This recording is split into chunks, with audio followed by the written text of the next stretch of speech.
Hey guys, welcome back to my YouTube channel that is Total Studies. Guys, आज का topic है refraction of light. लेकिन इस topic को समझने से पहले हमें कुछ छोटी मोटी बातें पता होनी चाहिए, जैसे रेयर मीडियम। दोस्तों, जब मैटर के पार्टिकल्स दूर दूर होते हैं या उनकी डेंसिटी कम होती है, उस मीडियम को हम रेयर मीडियम कहते हैं। और जब मैटर के पार्टिकल्स बहुत क्लोज होते हैं या कह सकते हैं जब उनकी डेंसिटी ज्यादा होती है, उसको हम डेंसर मीडियम कहते हैं।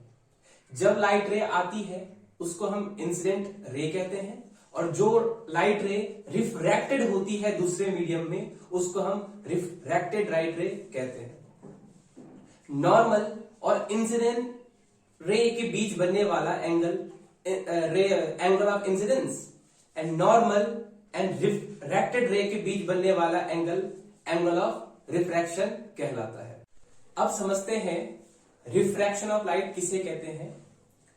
जब लाइट रे एक मीडियम से दूसरे मीडियम में आती है तो या तो वो नॉर्मल की तरफ बेंड होती है या नॉर्मल से दूर हटती है। इसी फिनोमेना को हम रिफ्रैक्शन ऑफ लाइट कहते हैं।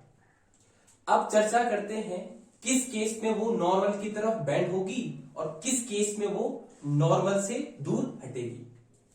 गाइस, पहले केस में आप देख सकते हैं जब लाइट रे रेयर मीडियम से डेंसर मीडियम की तरफ आती है तो वो नॉर्मल की तरफ झुकती है। अब आप पूछेंगे वो नॉर्मल की तरफ ही क्यों झुकती है। तो दोस्तों, अभी मैंने आपको बताया डेंसर मीडियम में पार्टिकल्स बहुत डेंसली पैक्ड होते हैं या बहुत भीड़ भाड़ होती है। तो जब लाइट रे आती है तो वो इन पार्टिकल से टकरा के उसकी स्पीड कम होती है, इसलिए वो नॉर्मल की तरफ झुकती है। इस केस में angle of incidence is greater than angle of refraction होता है। अब बात करते हैं रिफ्रैक्टेड रे किस केस में नॉर्मल से दूर हटेगी।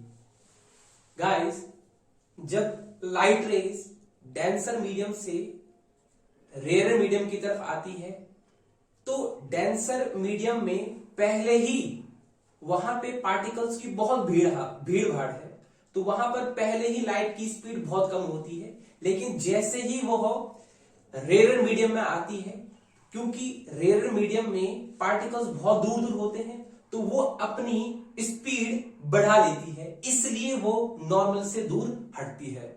और इस केस में जो एंगल ऑफ रिफ्रैक्शन है that is greater than angle of incidence. Examples of refraction.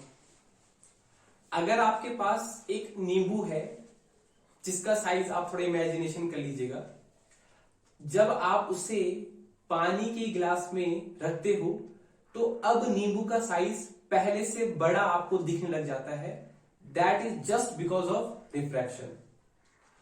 अगर आपके पास कोई सीधी एक कह लीजिए आपके पास कोई स्टिक है या आपके पास कोई पेंसिल है, जब आप उसे पानी के गिलास में डुबाते हो तो वो थोड़ा टेढ़ी दिखाई देने लग जाती है।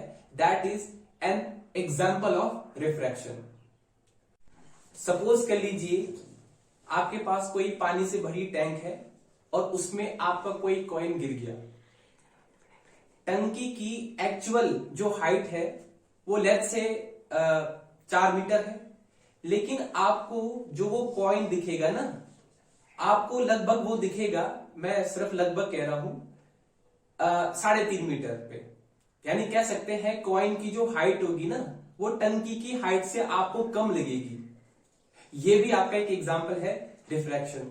गाइस, अगर आपको वीडियो नॉलेजेबल लगी हो तो please like, share and subscribe. Thanks for watching.